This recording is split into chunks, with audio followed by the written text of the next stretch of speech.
ये हैं सीएम अशोक गहलोत, जो मुख्यमंत्री के साथ साथ राजस्थान के वित्त मंत्री भी हैं। और बतौर वित्त मंत्री आज अशोक गहलोत राजस्थान का बजट पेश कर रहे थे। लेकिन इसी दौरान सीएम गहलोत से जो गलती हुई या यूं कहें कि ब्लंडर हो गया, वो अब उनकी जबरदस्त फजीहत करा रहा है। पहले ये तस्वीरें देखिए। इस पर लगभग 75 करोड़ रुपए का प्रावधान रखा गया है। कोरोना काल में सभी वर्गों के परिवार आर्थिक रूप से प्रभावित हुए हैं। अब मैं अल्प आयु वर्ग के साथ साथ समस्त 1,18,00,000 घरों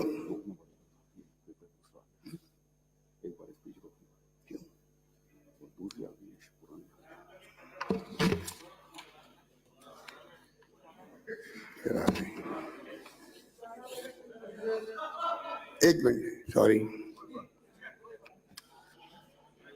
ये भी इतिहास बनना ही लिखा था। ये भी इतिहास बनना ही लिखा था।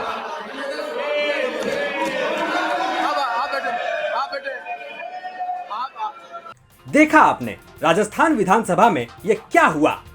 साल है 2023 और सीएम साहब ने बजट पढ़ दिया 2022 का।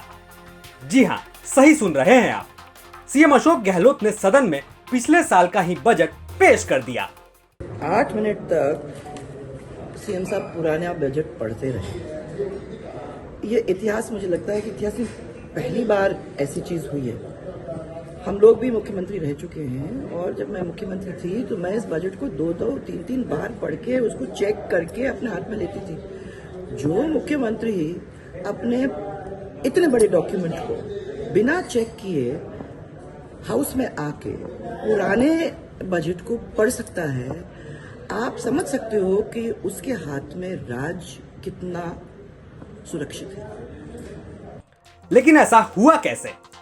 अगर सरकार का पक्ष माने तो सीएम अशोक गहलोत के पास गलती से पिछले साल की बजट की कॉपी आ गई थी और गलती से उन्होंने वही कॉपी पढ़ डाली।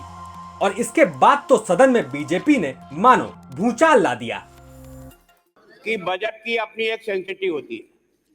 बजट का समय निश्चित रूप से राज्यपाल के द्वारा निश्चित तारीख होती है, समय होता है, और उसके आधार पर जो कुछ भी उन्होंने पढ़ा है वो बजट नहीं है। रिकॉर्ड पर आया है, रिकॉर्ड डिलीट नहीं होगा।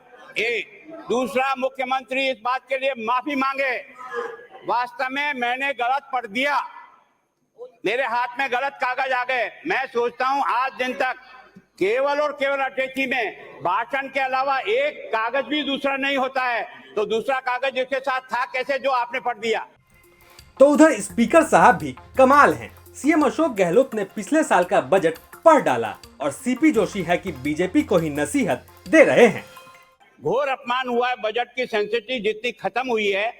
दुर्भाग्य है राजस्थान का कि राजस्थान का वित्त मंत्री जो पढ़ने आया है वो कागज दूसरा निकल गया। इससे बड़ा दुर्भाग्य क्या होगा?